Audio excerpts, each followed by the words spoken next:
Haleluya, selamat pagi saudaraku yang diberkati Tuhan. Pagi hari ini kita belajar kebenaran firman Tuhan. Kita buka Alkitab kita dalam Yesaya pasal 17 ayat yang ke-24. Maka segala pohon di ladang akan mengetahui bahwa Aku, Tuhan, merendahkan pohon yang tinggi dan meninggikan pohon yang rendah, membuat pohon yang tumbuh menjadi layu kering dan membuat pohon yang layu kering bertaruh kembali. Aku Tuhan yang mengatakannya dan akan membuatnya. Saudaraku yang kasih dalam Tuhan, pagi hari ini saya akan menyampaikan kebenaran firman Tuhan bahwa orang yang sombong akan direndahkan, tetapi orang yang merendah hati akan ditinggikan. Saudaraku yang kasih dalam Tuhan, kita belajar dari kebenaran firman Tuhan bahwa sebagai orang percaya kita harus memiliki roh kerendahan hati.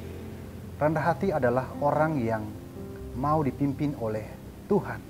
Rendah hati adalah orang yang mau dituntun oleh Tuhan. Kerendahan hati adalah orang yang menyadari bahwa dia tidak bisa berbuat apapun dalam kehidupannya tanpa ada Tuhan. Bahwa apapun yang dia perbuat itu semata-mata karena Tuhan yang memampukan dia. Itulah salah satu ciri orang yang rendah hati. Tetapi kalau orang yang sombong, saudaraku yang kekasih, bahwa dia melakukan segala sesuatu, apapun yang dia lakukan, itu adalah menurut kemampuannya sendiri. Bahwa dia melakukan itu berdasarkan logikanya, kemampuannya, kekuatannya, kepintarannya, semuanya karena dia. Sebabnya saudaraku yang kekasih, pada saat ini kita belajar kebenaran firman Tuhan lewat ayat ini bahwa ketika kita meninggikan diri dalam kehidupan kita, ketika kita menyombongkan diri, saudaraku yang kekasih, kita akan direndahkan.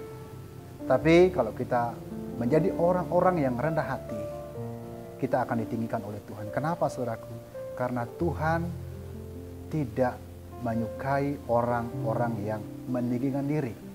Biarlah kita sebagai anak Tuhan menjadi orang yang rendah hati, karena kerendahan hati adalah salah satu kunci orang untuk diangkat oleh Tuhan. Tetapi kalau kita menjadi orang yang tinggi hati, percayalah saudaraku yang kasih, kita cepat atau lambat suatu ketika kita akan direndahkan. Saudaraku yang kasih dalam Tuhan, mari kita mau belajar lewat kebenaran firman Tuhan. Milikilah roh kerendahan hati dalam kehidupan kita, supaya kita mampu melihat apa yang Tuhan mau dalam kehidupan kita.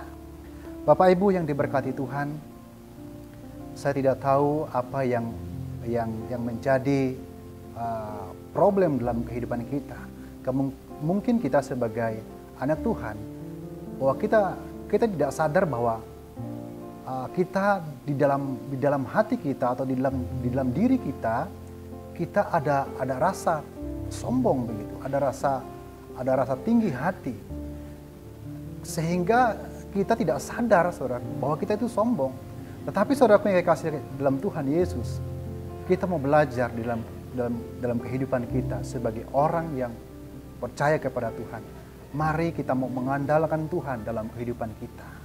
Sebelum kita bertindak, sebelum kita melakukan segala sesuatu, kita mau bertanya kepada Tuhan. Kita mau andalkan Tuhan dalam kehidupan kita. Saya percaya ketika kita bertanya kepada Tuhan, ketika kita mengandalkan Tuhan, Tuhan akan membela kita, saudaraku yang kasih. Sekali lagi, jangan kita menjadi anak Tuhan yang sombong, karena Tuhan tidak suka. Saudaraku yang kasih, masih ingatkah kita bahwa Lucifer jatuh itu karena kesombongannya, saudaraku? Kita mau belajar, saudaraku. Ketika kita mulai sombong, artinya kita memiliki roh yang sama seperti yang Lucifer miliki. Bahwa di dalam diri Lucifer ada roh kesombongan di sana. Dia memiliki kesombongan yang sangat luar biasa. Dia ingin menyamai Tuhan, dia ingin serupa dengan Tuhan. Dia tidak sadar dan tidak menyadari bahwa dia ternyata lemah dan tidak bisa berbuat apa-apa. Dia tidak bisa menyamai Tuhan karena Tuhan di atas segala-galanya. Saudaraku, mari kita mau belajar, mari kita menyadari bahwa tanpa Tuhan hidup kita tidak ada apa-apanya. Tanpa Tuhan hidup kita tidak bisa berbuat apapun. Sebabnya mari kita selalu menyadari bahwa segala sesuatu yang kita lakukan, segala sesuatu yang kita punya, segala sesuatu yang kita miliki, itu semua dari Tuhan. Amin. Immanuel, Tuhan Yesus memberkati. Mi perlu kau Tuhan.